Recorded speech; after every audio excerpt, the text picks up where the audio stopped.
অন্তর্বর্তী সরকারের পক্ষ থেকে আমি প্রধান নির্বাচন কমিশনারের কাছে চিঠি পাঠাবো যেন নির্বাচন কমিশন আগামী রমজানের আগে 2026 সালের ফেব্রুয়ারি মাসে জাতীয় নির্বাচন অনুষ্ঠানের আয়োজন করেন। জুলাই অভ্যুত্থানের পর কেটে গেল একটি বছর। 2000 প্রাণের বিনিময়ে পাওয়া নতুন স্বাধীনতার স্বাদ গ্রহণ কতটা পেরেছে জাতি তা এখন প্রশ্নের মুখে। নতুন বন্দোবস্তের গল্প শুনলেও নেই তেমন কোনো উদ্যোগ। এরই মধ্যে প্রধান উপদেষ্টা ডক্টর ইউনূস জানিয়েছেন নির্বাচনী রোডম্যাপ, তবে এই নির্বাচন নিয়ে কাটছে না ধোঁয়াশা, বাড়ছে রাজনৈতিক অস্থিরতা, আর এই সবই আটকে আছে রাজনৈতিক অনৈক্যের জালে। প্রতিদিন ছিনতাই, চাঁদাবাজি, খুনের ঘটনা আর রাজনৈতিক নেতাদের পাল্টাপাল্টি বক্তব্যের জাতাকলে পিষ্ট হচ্ছে দেশের সাধারণ মানুষ। RICL TMX, যুগের পর যুগ স্থাপনা থাকে মজবুত।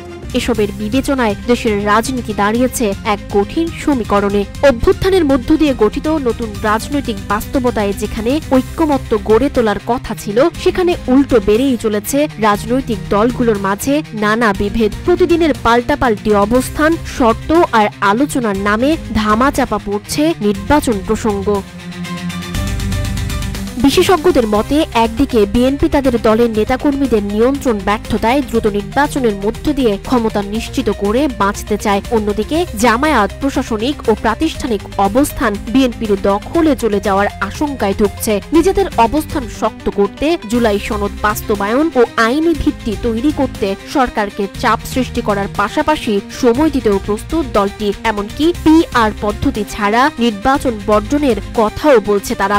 এদেশের মানুষ সংস্কার নিশ্চিত করবে, আইনগত ভিত্তি দেবে এবং এই সংস্কারের আইনগত ভিত্তির মাধ্যমেই আগামী নির্বাচন হবে।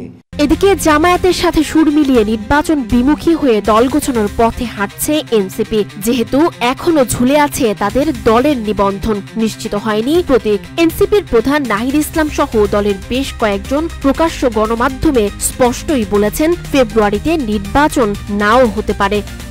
ফেব্রুয়ারিতে নির্বাচন হবে না।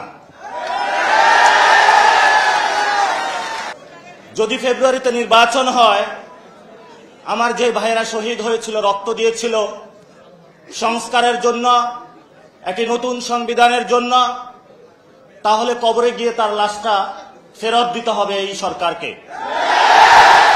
যদিও দেশের প্রধান এই তিন রাজনৈতিক শক্তি নিজেদের মধ্যে সমঝোতার চেষ্টা চালাচ্ছে, তবে দেশি বিদেশি নানা মহলের মধ্যস্থতা সত্ত্বেও দূরত্ব কমছে না, বরং প্রতিনিয়ত বেড়েই চলেছে। আলোচনার প্রস্তাব থেকে এখন তা রূপ নিচ্ছে কঠোর শর্তে। ঐক্যমত্য কমিশন প্রতিদিনই অনানুষ্ঠানিক বৈঠকে বসছে, কিন্তু কোনো বিষয়েই একমত হতে পারছে না। বিশেষ করে PR বা প্রপোর্শনাল রিপ্রেজেন্টেশন পদ্ধতি ও উচ্চকক্ষ প্রশ্নে বিএনপি শুরু থেকে স্পষ্ট যে তারা PR এর পক্ষে নেই।